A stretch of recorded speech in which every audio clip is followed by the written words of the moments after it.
So as I close my eyes before I start talking,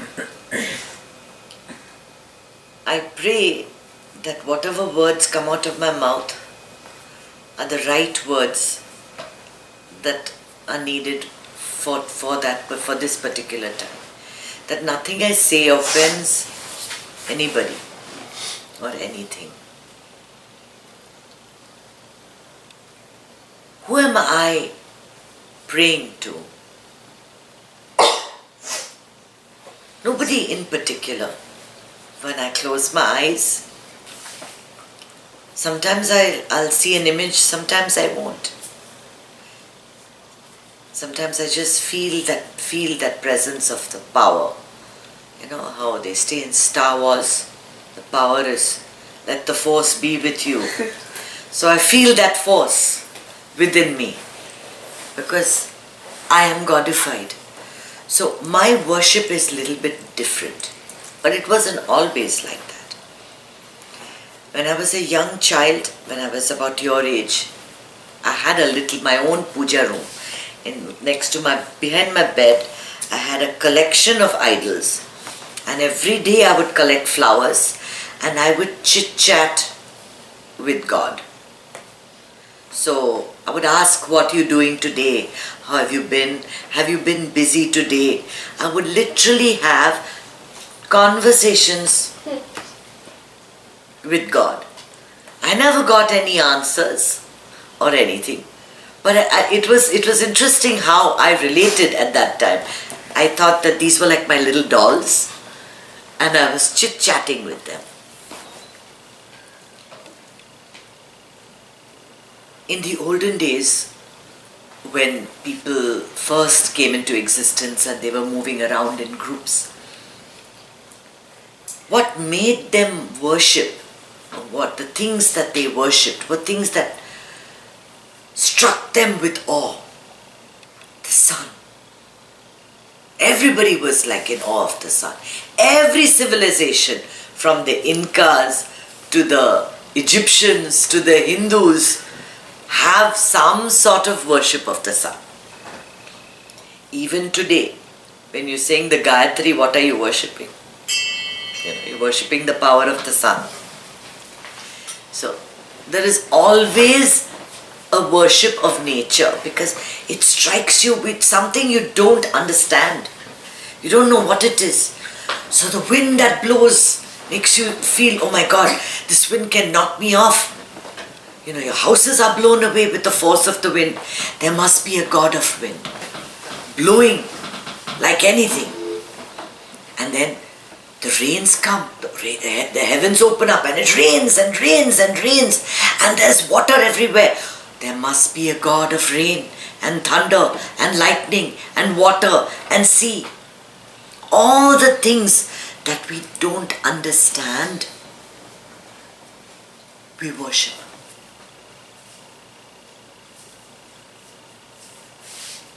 It's because there is something beyond that we don't understand that we need to worship.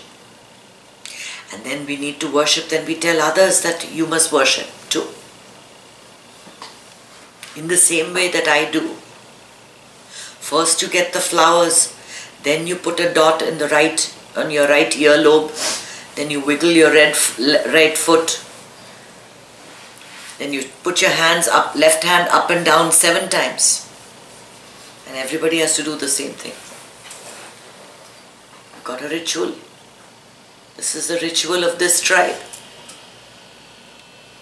And is it a wrong ritual? No.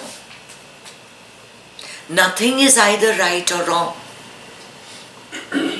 You worship or you pray because at that point of time you're feeling less than normal, less than equal. You're frightened, you're nervous, you're anxious. Something is not going right in your life. You want something to manifest, you want something to happen, you want something to change. So you think that if I worship this force that is greater than me, it will work in my life. So then you put the dot on the right earlobe and you raise your hand 7 times. What did I say? I forgot. you have that little ritual that you follow and you feel better. You feel a lot better after it.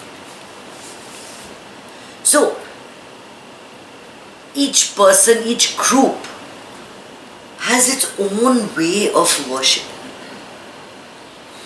And nothing is wrong and nothing is right. It is just their way of surrendering to the divine. Worship, puja, is nothing other than expressing a feeling of being full and complete. Originally, when they did puja, when they did worship, it was to express gratitude. Say, thank you so much for giving us so many grains this year. So I offer my grains to you. Thank you so much for giving me corn with my meal. So I offer my corn to you. Thank you so much for giving me water. So I'm pouring water over the idol to show you how much I appreciate you. Abhishek, right? You've seen all that. You've seen all the things that they offer to the god. Over a period of time, it becomes a ritual. And a lot of people don't even know what it's there for. Why am I lighting a lamp? Why am I putting the lamp 3 times this way, 3 times that way? Why do I touch my chest and receive blessings from people? People in Rajasthan, they do something like this. Something like that. You know which hand goes where. One hand goes there, one hand goes here. Yeah, we can worship in many ways. But perhaps the best way to worship is with right thought.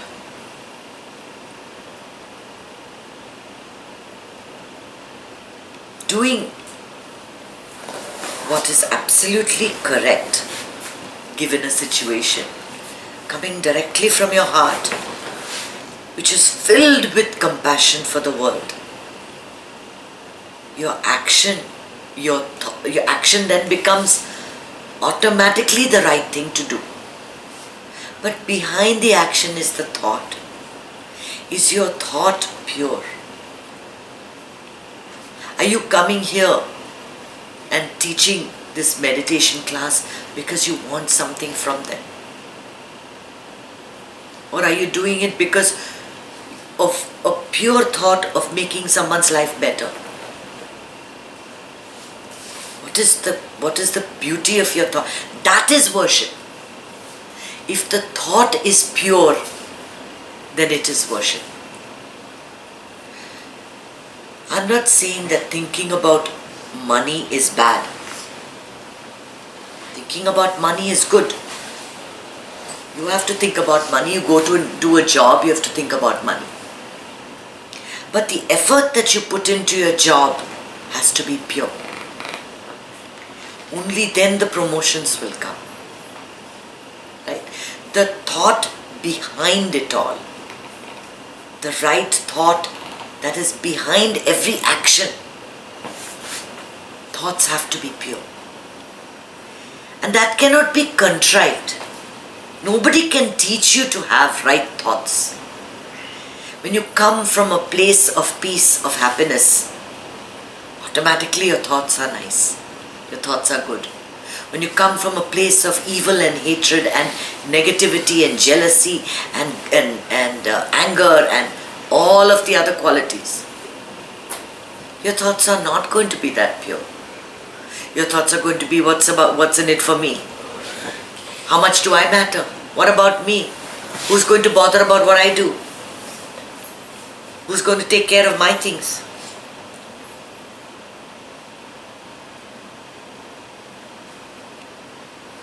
Negativity gives rise to evil and impure thoughts, which give rise to a lot of restlessness. When you're positive and happy and content and settled, such thoughts never come to your mind. Only when your prana is low, in the evening evenings after a long drive from work, difficult day, doing too many things, then you think about all the you look at the quality of your thoughts then. Early morning after you've rested, woken up, thoughts are always very, very pure. All the good things that you can do during the day. I'm going to accomplish this, I'm going to do this, I'm going to do that. Thoughts are always good when prana is high. We'll talk later. Then we'll listen to what I have to say and then we'll discuss the questions. Then there is right action. And you know that the Vedanta is filled with Karma Yoga. There is nothing that I need to teach or to say. That right action doesn't necessarily need to feel morally correct at the time. You can be a soldier in the army and be morally opposed to hurting another soul, yet have to kill. And that action is correct given the circumstance. You can be in a situation where you're protecting your child against some evil force and be forced to act in a certain way. And yet that is correct given the circumstances. So for right action, there is no one rule. I am not here to be a judge and tell you what your right action is, or you what your right action is. Right action is based on the moment. Whatever is appropriate in the moment, given so many different variables, is what you do. And when you do the right thing and you do the right thing, things will come. You do your due diligence, whatever you have to do, it will come. I have a workshop coming on the 18th. I have 125 people. I have to get that somehow. What is my due diligence? I speak to everybody that has attended and recommend to them that they take it. And then swaha, right? Like you put ghee into a fire, fire goes up. But I cannot sit at home and know that I have to need 25 when I have just 15. I have a deficit of 10 people and think that that's going to come to me by magic. No, Hillary Clinton is not going to sit and think I'm going to win the vote. She may be a great person, but she cannot sit at home without the right action, without doing what she has to do. Then on the day of the election, whatever happens, happens. Swaha. But your effort has to be there. There is nothing in life that you can achieve without self-effort, without putting in work. Nothing comes easy. Things that come to people too easily are never valued and never last. Never last for a long time. I was watching today this young girl from that Stranger Things or something, that movie that's become very popular. She's started doing that role when she was 8 years old. Today I don't know how old she is, maybe 10 or 11 or 12. Instant fame, no school. Instant fame. Somebody attending to her Twitter feed, someone attending to her Instagram feed, lot of videos and conferences and this and that. And her childhood has gone. Her childhood is totally gone. It's come too quickly. It's come too quickly. A lot of celebrities, when things come to them too fast, they can't handle it and they lose it. There is nothing that the fruit that comes with right effort is much sweeter. Much, much sweeter. Things that come to you too easily, you don't appreciate. In a day, how many times do each of you appreciate your refrigerator? You've always had it, right? Think of your maid in India who works week after week, complicit, week after week, saving 50 rupees at a time. And at the end of 10 years buys herself that refrigerator. Then when she opens it and that cold air comes out, she's like, aha, aha, beautiful. How happy am I? Right? Things that are done with a lot of effort, the fruit is much sweeter. Much, much sweeter. But effort has to be put in, and action is very necessary.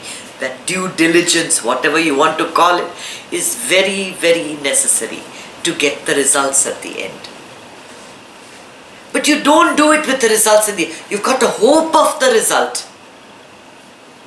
You do what has to be done with the feeling of as if you're putting ghee into a fire, into a flame. In the yagam, no? How they give, that's part of a sacrifice.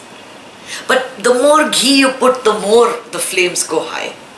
So with that spirit, your actions must be there, and that is worship.